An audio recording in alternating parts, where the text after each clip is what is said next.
Come back into class now. Get in your seat and get your pencils and your notebooks, and everybody settle down. Come on, all you students of history, you students of the law, settle down.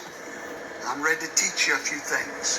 What happens if President Donald Trump does not concede the election? I talked about it in a previous video, but I'm gonna cut right to the chase. It's happened 2 times in history. It happened in 1800. It's happened in 1824. And if you'll remember, Hillary Clinton told Joe Biden not to concede. You remember that? Before this election, she told him, do not concede. You know why she told him that? I hate to say it, smart woman. She knows the law. But most Americans don't. Most of you watching me don't know it. I didn't know it. But now I do, and knowledge is power. And I promise you, Donald Trump knows what I'm fixing to tell you. So do all of his lawyers. Okay, so here's what happens. Real simple.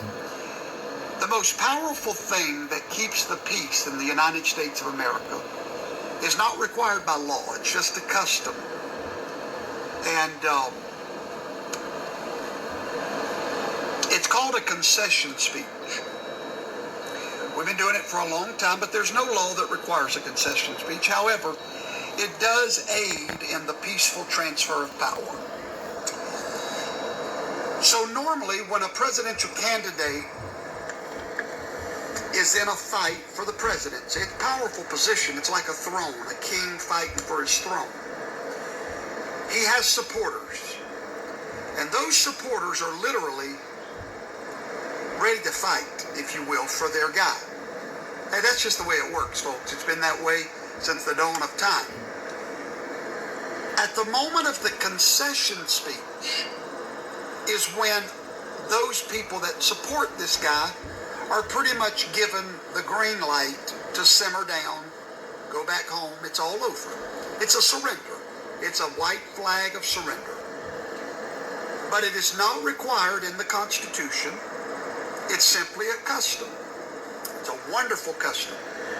Once a president concedes, the battle is over. There's no more legal fighting. There's nothing. Everything after that just sort of happens with a rubber stamp. Then the electors get together. They cast their votes in Washington, D.C. The president is officially elected, and the votes are certified. And that certification gives that man the presidency. But more importantly, his concession speech from the opponent is what gives him legitimacy and a transfer without drama. But 2 times in our history, presidents did not concede the election. Why? Well, not because they were trying to be rambunctious, but just like Al Gore, they knew that something was off, and they were not ready to give up a fight with a margin less than 1% in all the battleground states. According to the law, Georgia is going to be recounted. We do not have any official result anywhere in the nation. Pennsylvania is going to be recounted. Arizona is still being counted. Nevada is going to be recounted. We have a total recount coming. Now, after that recount, the president has legal options to go to court to prove irregularity. So let's just say that none of that works, and the president still will not concede the election. The Constitution, Amendment 12 of the United States Constitution, gives you the answer of what will happen.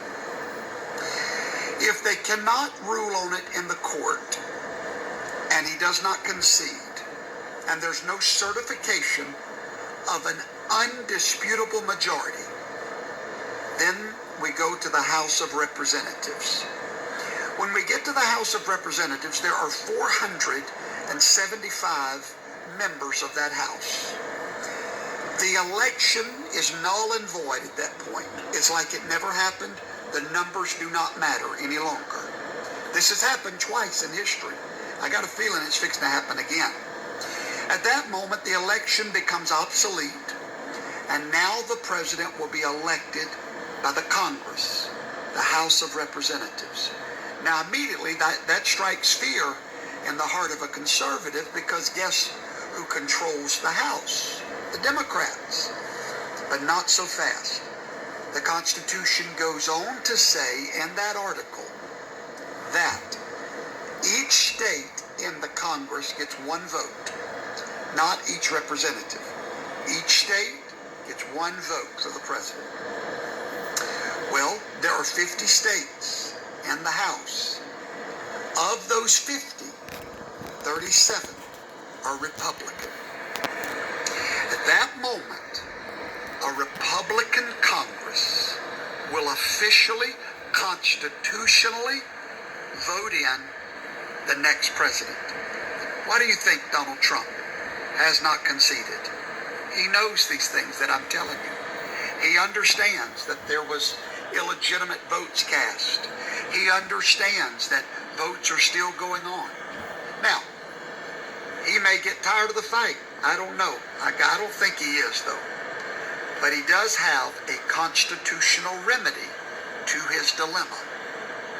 This is going to be interesting to watch. But remember, Hillary Clinton told Joe Biden, do not concede no matter what.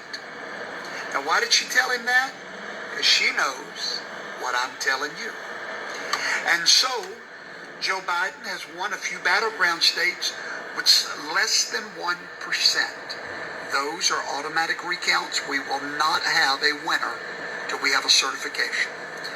If we can't get a certification that's not contested in the courts, it will go to the House of Representatives just before Inauguration Day. Now, you might know why the Panther is getting real quiet in the background, waiting for the attack. I'm not saying that's how it's going to go, but the Constitution foresaw this. The Constitution made a way for an illegitimate election to be overturned in the House of Representatives. So class is dismissed, and now you know the truth.